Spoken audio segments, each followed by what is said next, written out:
Alright guys, a quick one. Here, I'll discuss different ways to turn off your iPhone. So, if you have an iPhone and you want to know all the possible means you can use to turn off your iPhone, then here's a video for you. So if at the end of this you found this offer informative, please don't forget to like and then subscribe.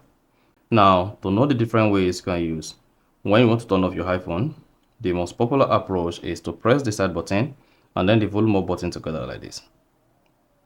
Once you press the side button and the volume up button together, then you can easily slide to power off your iPhone and then you're good. So that's one of the ways that almost everybody knows when it comes to turning off or powering off your iPhone.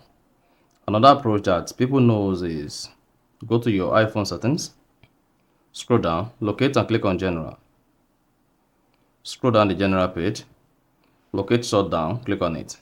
Then you'll be able to slide to power off your iPhone. So that is yet another approach you can use to turn off your iPhone.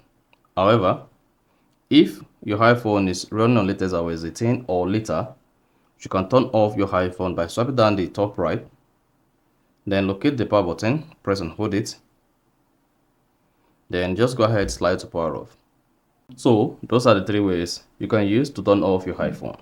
So if you found this offer informative, please don't forget to like and then subscribe.